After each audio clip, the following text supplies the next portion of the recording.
ከወለደች በኋላ ለምን ድንግል ናት ትላላችሁ? ይሄንን የሚሰማም ኦርቶዶክሳዊ ግራ እንዳይጋባ በጣም በአሳማኝ የመጽሐፍ ቅዱስ ጥቅስ እንድታረጋግጡልን እንፈልጋለን። የእመቤታችን ድንግልና ድንግል በክሌ ነው። በሁለት ወገን ድንግል ናት። በሐሳቧ ድንግል ናት፣ በስጋም ድንግል ናት።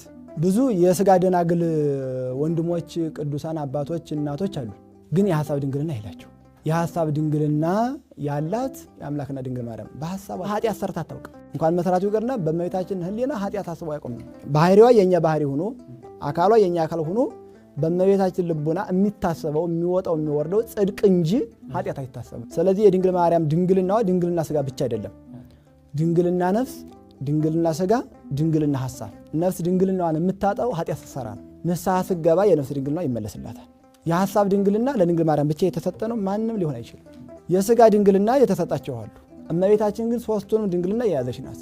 ድንግል እንደሆነች የሚያስረዳን መጽሐፍ ቅዱስ ነው። እስቲ አሁን በአስረጃ በደንብ እመቤታችን ድንግል ማርያም ከሴቶች ሁሉ ተለይተሽ የተባለችበት አንደኛው ምክንያት እሱ ነው። ድንግል ሆና እናት ሆና ድንግል የሆነች ድንግል ማርያም ናት። ድንግልናን በአንድ ዘመን እናትነትን በአንድ ዘመን አይደለም ያስተናገደችው። ድንግልናን ከእናትነት አንድ ጊዜ አስተባብራ ነው ያዘችው። ድንግል ሆኖ ቆይቶ እናት በኋላ መሆን ይቻላል።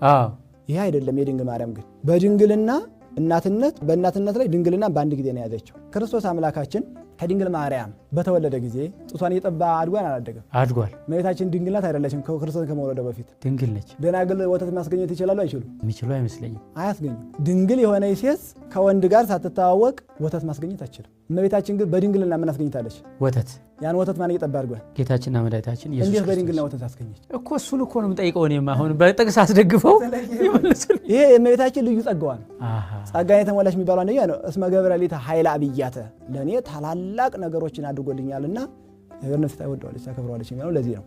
እስመ ገብረ ሊተ ኃይለ አብያተ ካደረገላት ታላላቅ ነገሮች አንደኛው በድንግልና ወተት ማስገኘት ነው። በድንግልና አምላክን መውለድ ነው። ሉቃስ ወንጌል ምዕራፍ 1 ቁጥር 49 ጀምሮ ስናነብ የምናገኘው ነኪር ነገሩ በእንቲአኪ ሀገረ እግዚአብሔር፣ የእግዚአብሔር ሀገር ሆይ ስለ አንቺ የተደረገው ነገር ድንቅ ነው።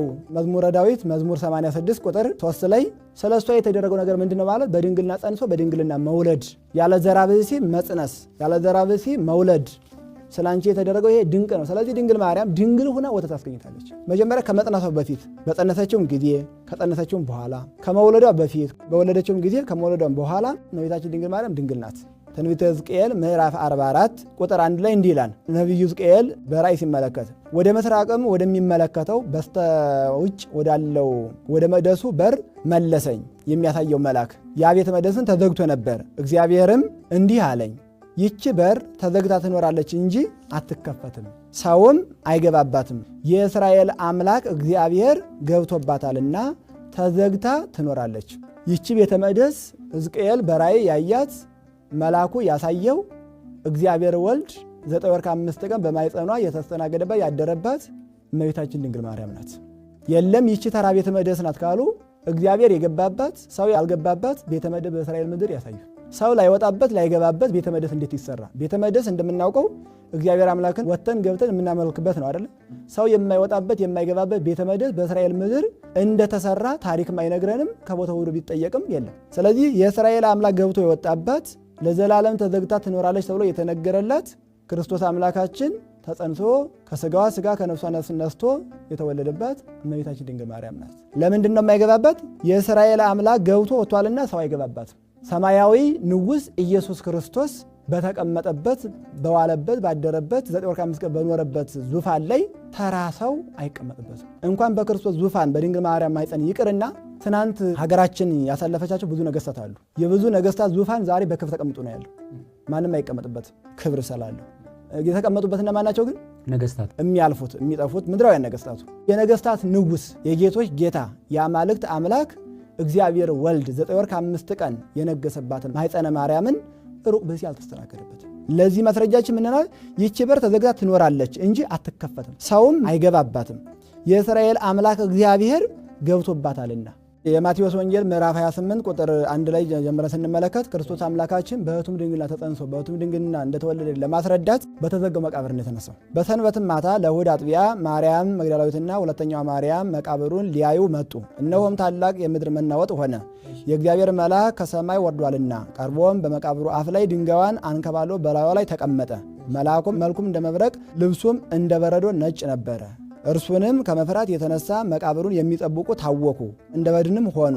መልአኩ መልሶ ሴቶችን እንዲህ አላቸው፣ እናንተስ አትፍሩ፣ የተሰቀለውን ኢየሱስን እንደምትሹ አውቃለሁና በዚህም የለም፣ እርሱ እንደተናገረው ተነስቷልና። ውስጥ የለም ማለት ነው። ውስጥ የለም። መቃብሩን በከፈተው ጊዜ የታየው መቃብር ባዶ ነው። ግን መልአኩ መጥቶ ድንጋዩን ከመቃብሩ እስከሚያስወግደው ድረስ ድንጋዩ በየት ነበረ? በዛው ተዘግቷል፣ ባለበት ነበር። ስለዚህ በተዘጋው መቃብር ለምን መነሳት አስፈለገው? በሕቱም ድንግልና ተጸንሼ በሕቱም ድንግልና ለመወለዴ ማስረጃው ይኸውላችሁ። በሕቱም ድንግልና ተጸንሶ በሕቱም ድንግልና ተወለደ፣ ድንግልናዋን ሳያጠፋ ስንል ጥያቄ ይፈጥርባቸዋል። በተዘጋው መቃብር እንዴት ተነሳ እንላቸዋለን። ድንጋዩን ሳያስወግድ በተዘጋው መቃብር የተነሳ ክርስቶስ በሕቱም ድንግልና ተጸንሶ በሕቱም ድንግልና ተወልዷን ብሎ ላለማመን ምን ምክንያት አላቸው? ሌላ ማስረጃም አለን። የዮሐንስ ወንጌል ምዕራፍ 20 ቁጥር 19 ላይ ያም ከሳምንቱ የመጀመሪያው ቀን በመሸ ጊዜ ደቀ መዛሙርቱ አይሁድን ስለፈሩ ተሰብስበው የነበሩበት ቤት ደጁ ተቆልፎ ሳለ ጌታችን ኢየሱስ መጥቶ በመካከላቸው ቆመና ሰላም ለእናንተ ይሁን። መዘጋት አይደለም፣ በተቆለፈው በር ገብቶ ሰላም ለእናንተ ይሁን አላቸው። ማን? ክርስቶስ። ከማን የተወለደው? ከድንግል በድንግልና የተወለደው። ከድንግል በድንግልና የተወለደው ክርስቶስ በተዘጋው ወይም በተቆለፈው በር ገብቶ ሰላም ለእናንተ ይሁን ብሎ የተናገረው ለምንድን ነው? በተዘጋው ድንግልና ማህተም ተጸንሶ በተዘጋው ድንግልና ማህተም ሳይከፍት እንደተወለደ ማስረጃ ነው። ይህንን ሳይጠራጠሩ የእመቤታችን ድንግልና መጠራጠር ምን ያስፈልጋል? ማንም ያልተቀበረበት አዲስ መቃብር ዮሴፍ ለራሱ ብሎ ያስወቀረው ወይንም ያዘጋጀው ነው ይላል።